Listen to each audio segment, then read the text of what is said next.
Sir, Kashmir को जमीन का टुकड़ा ना समझा जाए। जिंदा लोग बसते हैं। जब तक कश्मीरियों का दिल नहीं जीतोगे, कश्मीर का दिल कभी नहीं जीत पाओगे। महीनों से वहां बुलडोजर चलाए जा रहे हैं। कहा जा रहा है सरकारी जमीन से अतिक्रमण हट रहा, लेकिन सर लोगों के घर तोड़े जा रहे हैं बिना नोटिस के। मैं पूरी की पूरी किताब लेके आया, कश्मीर आफ्टर 370, अनुराधा भसीन जी ने लिखी है। कश्मीर टाइम्स की एडिटर रही है। सर, लगातार खबरें आ रही हैं। आप कहते हैं कि नॉर्मैलिटी है। सर, दिल्ली के दरबार से नॉर्मैलिटी बोलना और कश्मीर में जाकर के उस नॉर्मैलिटी को महसूस करना, इसमें बहुत बड़ा फर्क है। सर 370 का जिक्र आया। 370 के जिक्र इस यरी पर आजकल मैं देख रहा हूं 2 चम्मच सुबह 2 चम्मच शाम के हिसाब से बयान आते रहते हैं सरकार की ओर से। कहूंगा कि तराजू उठा लो ना भाई, आविष्कार करवा लो किसके अंदर कितना पेट्रियोटिज्म है, पता चल जाएगा हकीकत क्या है और फसाना क्या है, अफसाना क्या है। ये मैं कहना 2018 से लेकर अब तक जब अभिभाषण में आप कंटेंट एनालिसिस करो तो 43 बार 2014 का जिक्र होता। सर, इतना तो 1947 का जिक्र नहीं होता जब हम आजाद हुए थे। लॉलीपॉप भी नहीं है, ये जहरीला फल है जो समाज में है। कभी उन युवाओं से पूछिएगा कि उनको ये 4 वर्ष वाले आइडिया का वो क्या सोचा। एक पड़ोसी के लिए तो लाल आंख निकाल देते हैं, दूसरे पड़ोसी के नाम पर आप चुप हो जाते हैं। कहां बदल गए हम सर। मैं जानता हूं हिंदुस्तान के नजरिए से देखिए, लेकिन हिंदुस्तान की नजर मत बदलवाइए। जो 47 में नींव रखी गई थी, उस नींव को मत हिलाइए। उस नींव को हिला दीजिएगा तो पार्लियामेंट की बिल्डिंग भी ढा ढा के गिर जाएगी। लोकतंत्र नहीं बचेगा ना सर, तो सिर्फ अगर तंत्र बच गया तो कुछ बचेगा। फ्रॉम द पास्ट अक्सर आता है, नाम बदलो नाम बदलो। डेली पार्लियामेंट के बाहर कोई पूछता है आज वो फलाना का नाम बदल रहा है। मैंने कहा यार पीस मिल में क्यों करते हो, खुदरा खुदरा कर रहे हो, थोक में करो, थोक में करो। अभी मंत्रिमंडल का विस्तार शायद होगा, एक मंत्रिमंडल बनाओ, नाम बदलो मंत्रालय। एक साथ बैठ करके एक बार में हिसाब करो। अरे साहब, नाम बदलने से इतिहास बदलता ना, तो नाम बदलने वाले खुद बदल। कभी कभी उसमें एक शायर की बड़ी अच्छी लाइन थी, कभी कभी मेरे दिल में एक ख्याल आता है। तो बाकी जो आगे है वो नहीं कहूंगा क्योंकि संदर्भ दूसरा है, लेकिन कभी कभी मेरे दिल में एक ख्याल आता है कि राजनीतिक जिंदगी में अगर हमारी महामहिम राष्ट्रपति खुद से अपना स्पीच लिखने लगे, अभिभाषण, तो शायद ये स्तुति गान ना होता जो इतने पन्नों का मिला है। अब ये कब होगा सर? ये हमेशा से होता रहा होगा, लेकिन कई चीजें जो हमेशा से होती रही हैं वो अच्छी हो ये आवश्यक नहीं है। क्यों सर? क्योंकि जमीन की हकीकत और अभिभाषण के तथ्य मेल नहीं खाते हैं सर, और ये चिंता का विषय है। मसलन मैं शुरुआत करूं एक छोटी सी चीज से। पैरा 2 कहता है स्थिर सरकार। अरे समाज अस्थिर है तो स्थिर सरकार का क्या करें? उस ऑर्केस्ट्रा में जाकर के हम भी गाना गाएं। समाज में अस्थिरता के लक्षण जहां चले जाइए, क्षेत्रीय आधार पर, धर्म के आधार पर, जातिगत विषमता के आधार पर इतनी अस्थिरता है और हम स्थिर सरकार का महिमा मंडन करें। सर, स्थिर सरकार वो होती है जो समाज में अस्थिरता पैदा ना होने दे। यहां उल्टा मामला है, ये चिंता का विषय है। इसकी अभिव्यक्ति माननीय राष्ट्रपति महोदया के अभिभाषण में नहीं होती है। सर, 370 का जिक्र आया। 370 के जिक्र को मैं, धन्यवाद सभापति महोदय, 370 के जिक्र को मैं थोड़ा चाहता हूं कि व्यापक कैनवास पे लें। आजकल ऑथेंटिकेशन की बहुत बात होती है सर, मैं पूरी की पूरी किताब लेके आया। कश्मीर आफ्टर 370, अनुराधा भसीन जी ने लिखी है। कश्मीर टाइम्स की एडिटर रही है।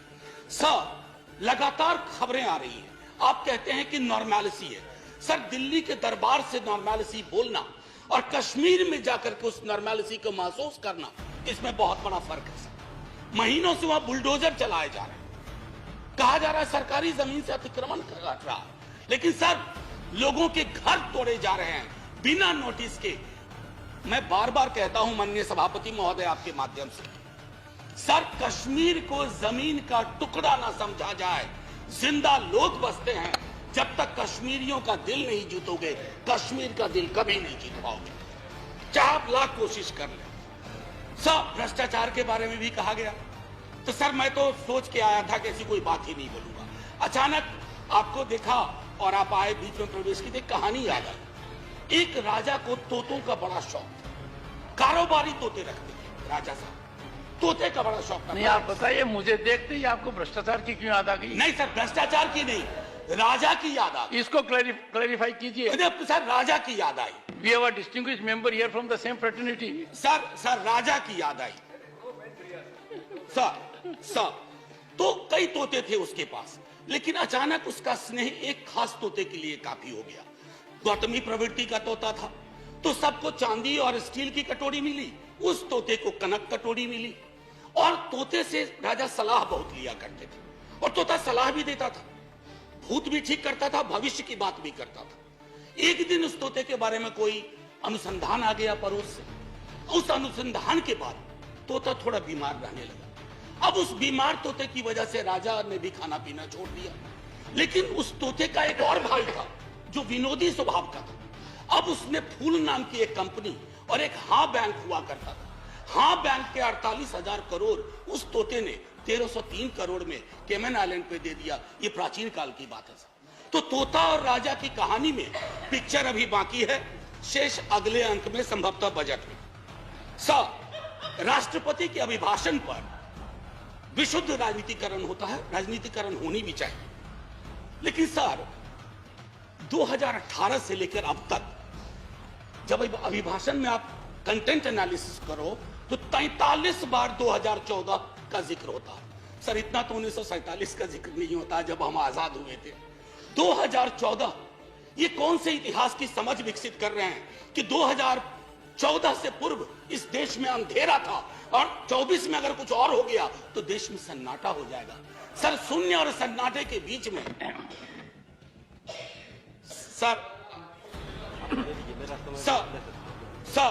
मैं माननीय सभापति महोदय, टॉलरेंस 1952 में बाबू राजेंद्र प्रसाद, एक बड़ा दिलचस्प किस्सा है कि 2014 की खासियत क्या है। I was elected to parliament in 89। तो एक second, let's be little decorous. हाँ, be little decorous. These snipe swords should not be there. They don't give any dignity to anyone in the house. So we started a decade in 90s. So we used to have MPs, ex-MPs. But there was a new breed during 90s, ex-MPs, AXED. They couldn't complete their term. 9th Lok Sabha was there. Then thereafter we had that situation when we had Indra Kumar Gujral ji, SD Devgowda ji, and also Atal Bihari Vajpayee ji for 2 terms. So that particular phase of 30 years where the country had coalition governance came to an end in 2014. That was the reason.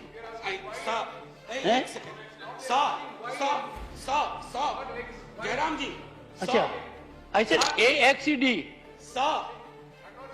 माननीय सभापति महोदय, मेरे वक्त वैसे भी हम लोगों का अच्छा वक्त नहीं चल रहा है, तो मेरे वक्त में 2 मिनट का इजाफा कर दीजिएगा। एक स्पीकर हमारे और होंगे, उनका कट जाएगा। सर प्लीज, मैं क्यों कह रहा था, आप मेरे भावार्थ को नहीं समझे। 2014 सर, इतिहास बोध 2014 से नहीं होगा। फिर क्या कहेंगे 47 में? हम पहली आजादी की वर्षगांठ हमने 48 में मनाई थी सर, तब तक बापू को खो चुके थे। हाँ, आज 75वें वर्ष में इस तथाकथित अमृत काल में मैं ये देख रहा हूं कि गांधी की हत्या करने वालों का महिमा मंडन हो जाता है। ये भी है, ये है। इसके लिए 2014 चिंता का विषय था। और कोई नहीं, प्रधानमंत्री डेमोक्रेटिकली इलेक्टेड, कौन विरोध करेगा? लेकिन डेमोक्रेसी में कई एनोमलीज आ रही हैं, विसंगतियां आ रही हैं, उनका जिक्र ना करूं तो पार्लियामेंट फिर किस बात की? सर राजेंद्र बाबू तक टॉलरेंस की बड़ी बात हुई, उनसे लेकर के सहिष्णुता की बात हुई। अब सहिष्णुता शब्द गायब है अभिभाषण से। क्या नहीं चाहिए हमें सहिष्णुता? क्या हम नहीं देख रहे हैं कि हमारे समाज में कटीली दीवारें लगाई जा रही है कौमों के बीच में? बुलडोजर प्रतीक बनता जा रहा उत्पीड़न का, माइनॉरिटी राइट्स के हनन का। ऐसे दौर में सर, ऐसे दौर में टॉलरेंस शब्द का बार बार उठान होना, बयान होना यह आवश्यक था। टॉलरेंस शब्द को दूर करके you are appearing basically as an intolerant government which is not in the grain of Indian democracy. Agniveer का जिक्र हुआ सर। अग्निवीर कभी युवाओं से पूछिए कि पूरी जिंदगी जो तुम ये तैयारी कर रहे हो सिर्फ 4 वर्ष की। सर हम सब, मैं नौकरी में हूं सर, मैं नौकरी में हूं, इसलिए सामाजिक सुरक्षा पेंशन की गारंटी है, गारंटी है। ये कौन सा निजाम कर रहे हैं सर इस देश में? मैं जिक्र नहीं करना चाहता हूं कि ये क्या है। ये तो लॉलीपॉप भी नहीं है, ये जहरीला फल है जो समाज में है। कभी उन युवाओं से पूछिएगा कि उनको ये 4 वर्ष वाले आइडिया का वो क्या सोचते हैं। सर लगातार फॉरेन पॉलिसी पर भी मैं देख रहा हूं, अभी भाषण चुप सा होता है, फॉरेन पॉलिसी पर बात नहीं होती। सेना की सुप्रीम कमांडर है हमारी राष्ट्रपति जी, सेना के सुप्रीम कमांडर को क्या यह अंदेशा नहीं है कि चाइना के बॉर्डर पर हालात उचित नहीं है? मैं माननीय रक्षा मंत्री के बयानों को सुनता हूं तो चिंता होती है, लेकिन डिनायल है, बड़े डिनायल है सरकार की तरफ से। एक पड़ोसी के लिए तो लाल आंख निकाल देते हैं, दूसरे पड़ोसी के नाम पर आप चुप हो जाते हैं। Honorable member, security is a very sensitive subject, and you are a professor. We expect such a subject to be taken up very seriously, and let it not be usual discourse. Go ahead. Sir, I am a student of political science and history.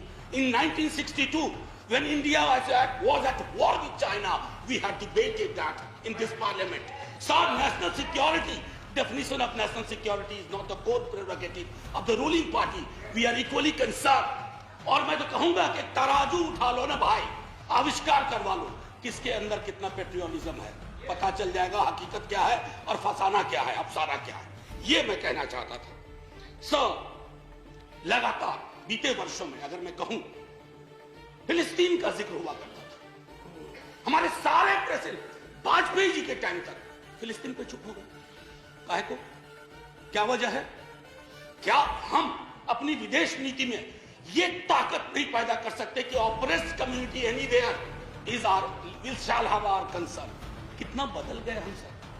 मैं जानता हूं हिंदुस्तान के नजरिए से देखिए, लेकिन हिंदुस्तान की नजर मत बदलवाइए। जो 47 में नींव रखी गई थी, उस नींव को मत हिलाइए। उस नींव को हिला दीजिएगा तो पार्लियामेंट की बिल्डिंग भी ढा के गिर जाएगी। ये चिंता का विषय है सर। जुडिशियरी, उसके बारे में भी जिक्र था।